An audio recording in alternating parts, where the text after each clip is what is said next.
Hello, everyone, and welcome to this week's interview. Today, I'm sitting down with the owner and founder of Fit Stop Performance, Hunter Smith. Hunter, how are you doing? I'm good, man. How are you doing? I know it's you're in South Carolina. I'm in North Mhm. Carolina. It's a little rainy this morning, Yeah, at least where I am. But other than that, we're doing good. We're just ready to get the week started and get after it. awesome. Well, for everyone watching this, you can go back. We've done some other really cool projects with Hunter, talking about the story of kind of Fit Stop Perform, as well as we did a video last year of how a Cup Series driver trains. Which is still, I think, one of my favorite projects there. It's just kind of getting to walk through it and afterwards being like, God, I'm kind of beat up with this. I think I could be a driver, but so yeah, definitely go check those out. But I guess jumping into it, Hunter, how did you first get into racing? So my story with racing, I guess, is a little untraditional. Non-traditional, so to speak. My dad was a huge race fan, huge NASCAR fan. He didn't really grow up being a race fan. His parents and my grandparents were huge, like baseball, football fans. Your typical stick and ball sport. Growing up in New Jersey, the Northeast, and then New Jersey in general, we didn't have a huge, huge kind of NASCAR, realm up there. So my dad was a mechanic, and he got into cars and all that kind of stuff, and just kind of fell in love with NASCAR as a fan. And he was a big, huge Dale Earnhardt fan. And then just growing up around that, I just became a fan of the sport, and I was the kind of the first one in my family that said, like, I want to go actually drive race cars and go race. So we, later kind of down the road in life got into that, but really it just stemmed from, like I said, my dad being a mechanic and a gearhead and watching races every weekend, and spending the time with him and doing that. So what was the goal to just like be a part of the store of the sport, or was your goal that like, okay, well, I'm going to go through the ranks of go karts, then make it up to late models, trucks? Like, what was kind of your 5 year plan or 10 year plan or whatever? Well, to be honest, I never really had one. Like, it was so all over the place. So when I was, 5 years old, you got so many of these kids that are going to race go-karts at 5 years old, right? Well, we didn't even think of that being an option. So I played soccer, I played basketball, I played baseball, I played every other sport but racing, all growing up. And always, just like I said, had a love for the sport, and just had a dream of, like, yeah, someday I'd love to be a part of it in some way, shape, or form. And the opportunity kind of just came about. I was 12 years old, and an opportunity to buy a go-kart to go race came about. And it was actually the UPS delivery guy at the bank that my mom works at just happened to come in and be like, anybody who wants a go-kart? And we were like, oh, well, we might be able to swing that. And obviously the finances of the whole deal is huge, from the levels of go-karts up to the Cup Series and everything in between. It's all about finances, right? So my parents busted their butts at their jobs, and but we didn't really have that budget, so to speak, to go racing. To this day, I laugh with my parents, and we say, kind of, sometimes, like, we don't know how we did some weekends, like how we made that work. But I from the age of 12, I worked hard with sponsors and sent letters out and emails, and that was kind of a little bit before the social media time, so it wasn't as kind of easy to connect a little bit. You kind of had to go old school, so to speak. But yeah, and we just kind of took it, at that time, 14 years ago, I just kind of took it day by day and was like, hey, well, if we can go race this weekend, go race go-karts. And started my first race in 2009 and ended up winning in my first race. And from that point on, I was kind of like, okay, we might have something here. And just kind of kept going. And I won my first karting championship the first year in my first season.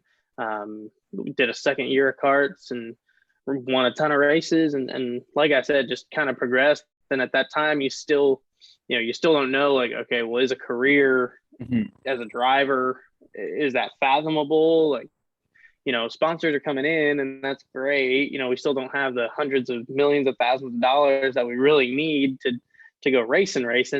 But we're picking up steam, so to speak. So like I said, I always just kind of took it day by day. I always had like a plan of like, okay, this is going to be my path, but at the same time, like paths get derailed and other options come together, and you just kind of take it as is. So I can say that fit stop, like during the time I was a driver, fit stop was never like even a thought process, like, because it was like driver or bust. I didn't have any other avenues in the sport that I felt that I was good enough at that I could pursue as a career. I felt the driver's side, I was confident enough in myself. I had a decent amount of talent and understanding there, but yeah, so like I said, it was just a day at a time. And then even to this day, I kind of still have that mentality where it's like a day at a time, and we'll progress as we go. Awesome. So I remember when you originally told me the story. Like you said, you found success in karting. Your career was kind of moving along. I remember at the time you telling me too that there was like some type of development deal with a then like Cup Series team. But then all of a sudden, like it gets derailed through like an injury. Like, how was it derailed, and what was kind of your reaction when you heard the news? Like, I don't know if you can pursue this path of being a full-time driver.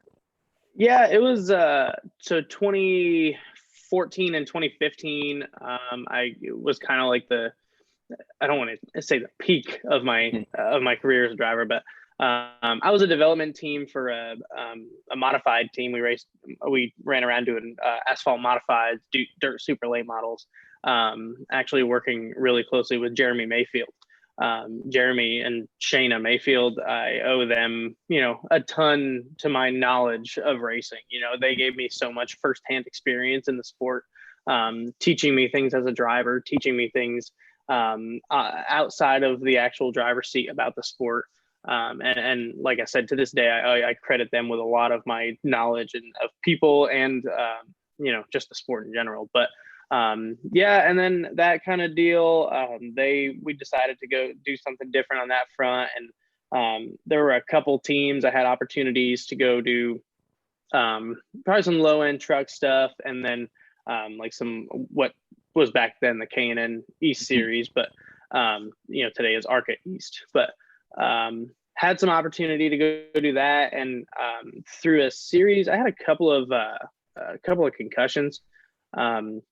And was cleared to race. Even to this day, like I'm cleared to go out and have some fun and race every once in a while. But it was just one of those deals where it was like, hey, you can go race. That's totally fine. But we don't know what the next hit may bring out. And I think a lot of drivers deal with that. It's just whether you or not you are capable of accepting that risk. I have a lot of other stuff in life that I want to achieve, and I made it further in the sport as a driver than I ever thought I would make. So I felt content with, kind of backing off my pursuit of a full-time driver at that point. So yeah, so like I said, I had a lot of cool opportunities, and a lot of, like I said, I made it farther than I thought I would. Being a kid from a small town in New Jersey, never thought I would see even some of the racetracks that I got to go to. But yeah, it was just a sideline on a couple concussions there. Like I said, to this day, I really don't have a whole lot of anything that kind of lingers from them, which is awesome. And I'm very fortunate because there is a lot of people that have had, some concussions, and to this day they deal with some stuff. And but for the most part, like I said, I don't have any lingering side effects or anything like that, which is great, and I'm very blessed and thankful for that. And I'm able to come out and still be a part of the sport through Fit Stop, and and reflect on those driver days and be like, this is, I'm happy and I'm content with where I was at. And also helps me a ton with Fit Stop, just because I have the knowledge in the driver's seat, and I'm able to talk to my drivers in a way that they understand and they can relate to. So ultimately, you went on to start Fit Stomp. How did that idea come about? Was there like a period of time between the whole like discussion about your concussion and like starting it? Was it something that was kind of just in the back of your idea? Like, was it an accident? What was kind of the So story about that? I don't want to say it was an accident, but it was just kind of like, here it is. Uh Like, huh. it's one of those things. Like, uh, I feel like Fitstop was one of those deals where it has always been there. Like, all the Hmm. pieces were always there. I just never put all the pieces together until obviously I started it. But like I said earlier, I played all kinds of sports growing up. I played soccer. I played baseball, basketball, football, ran track, ran cross country. Like, I love athletics, like, and I Hmm. loved being an athlete, and I liked participating in sports and being part of a team and all that kind of stuff. Um, so when it came to racing, like, I always took my health and fitness super seriously. I always made sure that I was working out leading up to these races and doing everything I could to gain any kind of athletic advantage. But um, yeah, so I played all those sports. So that was one. So I had all the athletics. That was one piece right there. And I liked all that. The second piece, I actually was a co host on a radio show in like 2015, 16, 17, kind of that range there. And I would talk about the fitness and the health aspect of drivers and going to these different races. And we would preview the NASCAR races that weekend and stuff. And it my segment, I would call it, instead of, okay, we're here to make a pit stop with Hunter Smith, I would say, hey, we're making a pit stop with Hunter Smith. And that just, like, from the day that I said it, like, I didn't Hmm. tell all the guys that that was kind of going to be our deal. And from the day I said it, it just like clicked. And so when I stopped racing, I was kind of sitting there deciding, like, what do I want to do? Do I want to still be a part of the sport? Do I want to go try to pursue something else in life? And I don't know anything other than racing. Hmm. Like, it's really the only thing I have a huge love for, that I can just kind of throw all my eggs into that basket. But and I was coming up with it, and I was like, well, maybe I can, you know, train some of these drivers and coach some of these drivers and help them with their fitness side, help them with their cognitive function skills, and also help them with their driving skills. Some of these younger kids that we work with through FitStop and driver coaching, and it's been a huge help. So coming up with the name was super easy because I already kind of had that deal together, and this through this little radio show that we did, like, that name just was prominent in the front of my brain. And I played around with some other names too, but Hmm. half of them, like I said, I can't even remember. And Fitstop kind of just rolls off people's tongues, and it's easy to remember, and it's quick, and it's fun, and yeah. So like I said, the business itself is just one of those deals where I had all the pieces together. It seemed like my Hmm. entire life. I just had to kind of put everything together.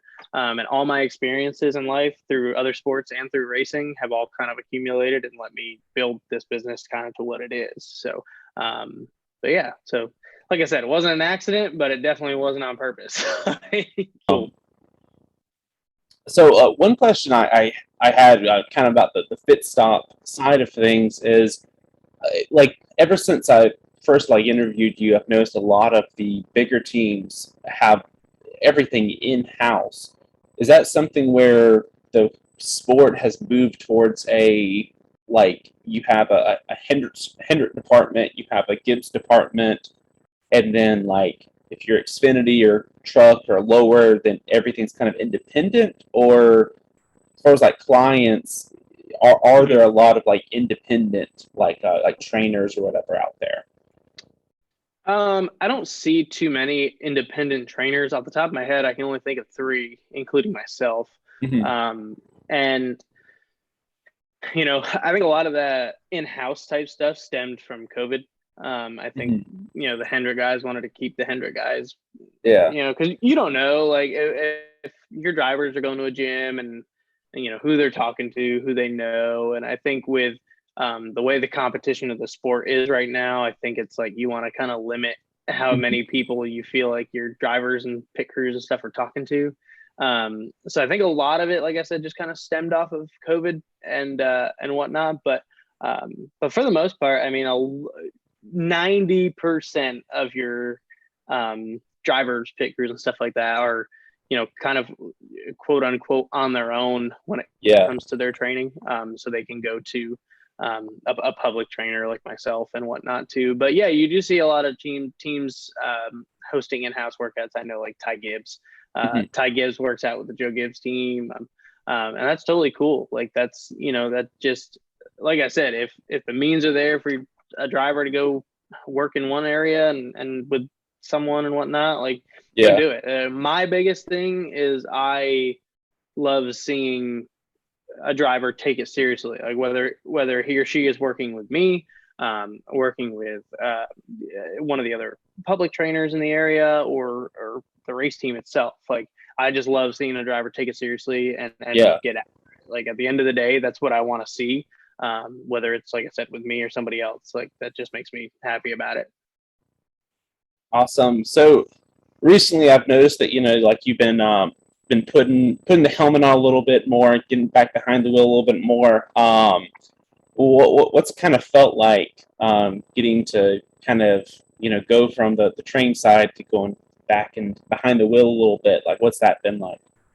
Yeah, so I haven't gotten behind the wheel of any big cars lately. So no, I haven't done any modified racing or late models or anything like that. But I've been having some fun. Joey Gase is obviously he's a driver and a team owner in the Xfinity series. But he's also a good friend of mine. He's a Fit Stop client and whatnot. And he over the past probably year and a half, he's convinced me to go do some go-kart racing with him. So kind of back to my roots a little bit and have some fun. And we've had some fun with that. We've run a good handful of races. We had a couple of sponsors come on board for the races that we did. And may do a couple more this year. That's still kind of my driving schedule is still up in the air. I kind of just take it day by day. But as maybe some sponsors come along or anything like that, we have a cool opportunity. So I have one race actually up in Pennsylvania. I'm originally from New Jersey, and the racetrack I grew up racing at is in Stroudsburg, Pennsylvania. It's like just outside of Pocono. We're about 15 minutes from Pocono Raceway. And I usually go up there every year and run the Pocono weekend. They have a race Pocono weekend and go up there and do that. So I'm eyeing that right now. We'll kind of see if that comes together. But yeah, I've actually been outside of going back and racing some go-karts and having some fun there. I've actually gotten big into, I guess you would call it triathlon training. Big into cycling and running events. I've ran 3 half marathons in the last few months, which is something I never imagined myself doing. So I've really gotten into that and I'm having some fun doing that right now. So as long as I am enjoying it and having some fun with it, and then it's not killing me, like I think I'll continue to do that. So there may be some more go-kart races and stuff down the road here, but like right now, like I said, my big focus is on some of these half marathons. Some duathlons are in my are in my sights right now. So it's a way for me that I can still keep that competitive edge. I still feel like I'm racing, like I'm still out there with other people. And it's really cool to me to see like how far I can push my body, and that sounds really crazy for most people to probably hear, but for me it's like it's me, my body, my brain, like it's fun for me, and I like I said, I get that competitive edge, and it's a good feeling of accomplishment doing that kind of stuff. So so my helmet will get a little dusty for the time being, but we'll see. Things change all the time, so we may get some more races in the end of the year here.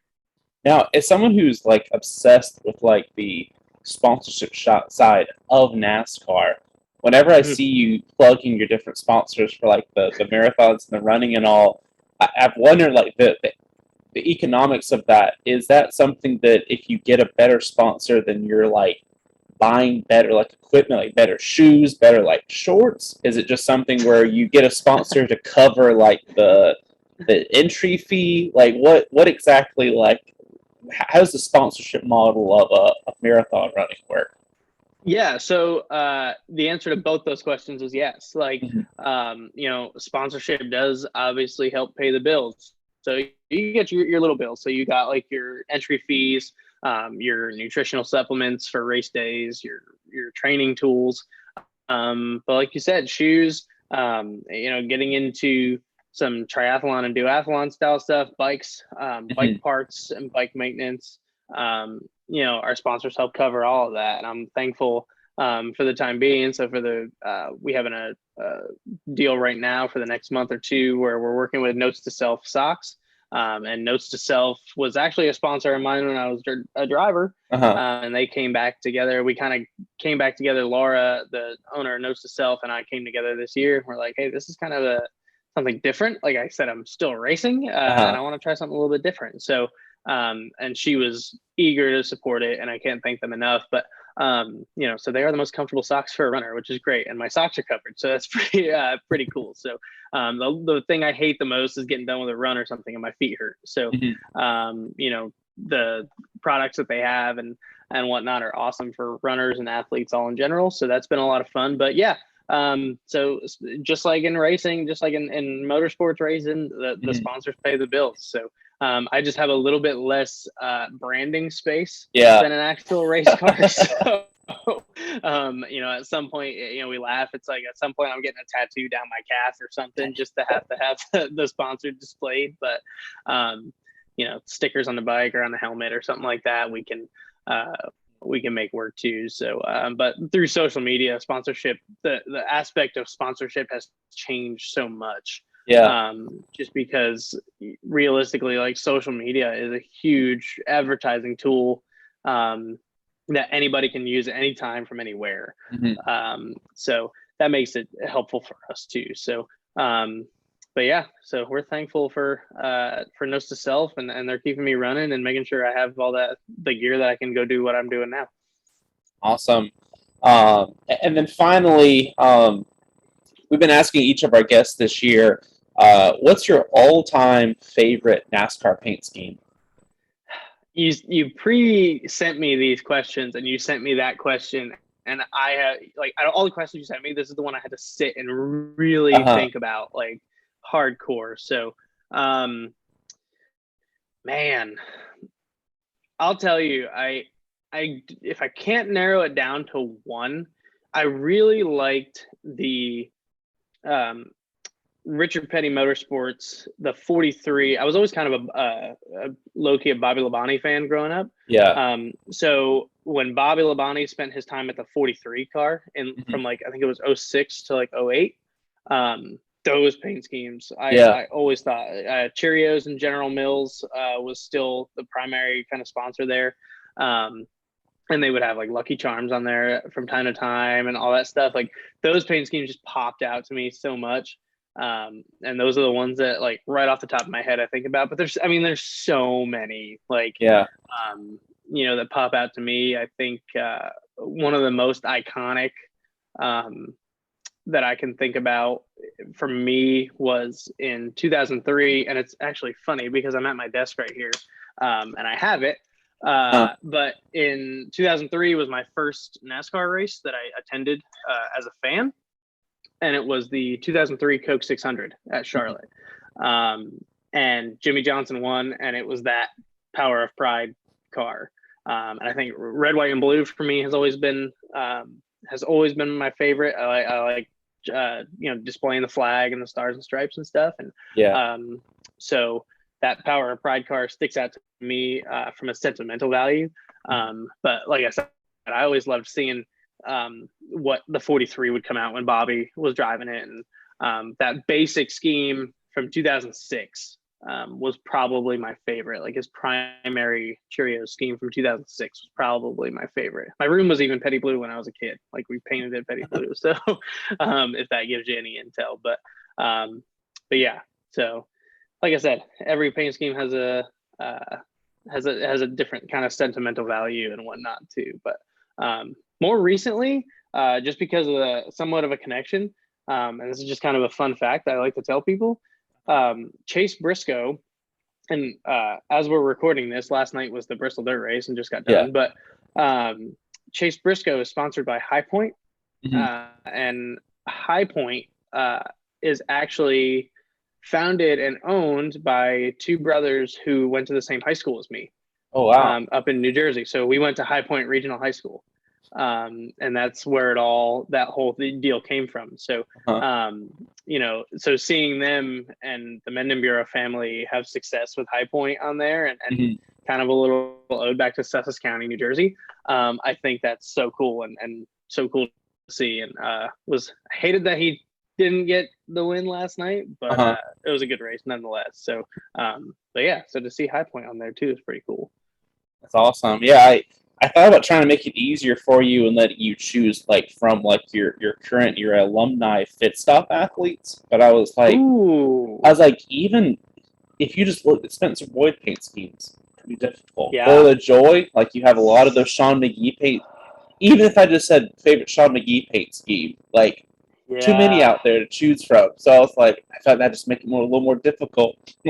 yeah. I'll tell you, man. It's hard to beat 2019. Oh, 19? Yeah. 2019 Corey LaJoy Old Spice face car Oh at yeah. Daytona. Um, the conversations and stuff we had about that. Um, Spencer's rim time truck this year, I think, is really cool. Chris Wright's throwback at Darlington last year to Ron Hornaday was really neat.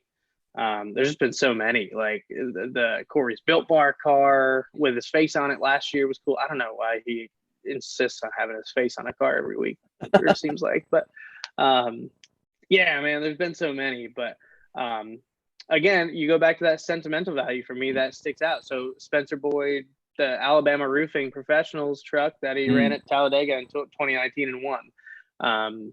You know, or if you remember when NASCAR did the iRacing Pro Invitationals Yeah, during yeah. COVID, Fitstop was on a paint scheme. Oh yeah. We ran Darlington, and we sponsored Joey Gase, and it was a Herbie. We did Herbie like the Love Bug throwback, and we had Fitstop on there, and that was super cool. But yeah, like I said, that we've pretty cool. We've gotten some had some cool paint schemes come through just our Fitstop guys, Mhm. and they're only getting. I mean, the more we can get in depth with wraps and actual Yeah. designs and shadowing and stuff like that, and the more detailed some of these paint schemes can get, they only get better. So I will preview it and say I think everyone's going to really like some of the throwbacks this year that our Uh-huh. pit stop drivers are coming out with. I've seen a good handful of them, and whew, like they've got some good stuff. Mhm. So it'll be interesting for sure. Awesome. Well, looking forward to it. Well, Hunter, once again, thanks for joining me. Like I was saying before the interview, I feel like people like yourself, you you get a lot of inspiration to a lot of the NASCAR fans out there that they don't have the opportunity to, jump behind a car or or whatever. There's obstacles in their way, but I feel like people like yourself shows like, hey, just whenever one door closes, like there's Mm-hmm. another one somewhere that's opening up. So I appreciate Yeah, you very much for that. absolutely, man. Yeah, I appreciate that. Those words are super nice, and I appreciate hearing that. And like I said, motivation. If I can motivate one other person to kind of go after something in life, like that's huge for me. Mm, So, there's always something. Find a passion, find something you are really passionate about, and run with it. There's yeah. always something that you can do with it. So, and I'm a huge proponent for passion over money. Mhm. Do something you like and you'll never work a day in your life. So that's kind of what it's the mentality you gotta have. Awesome. Thanks so much for joining us, Hunter. Thank you, buddy.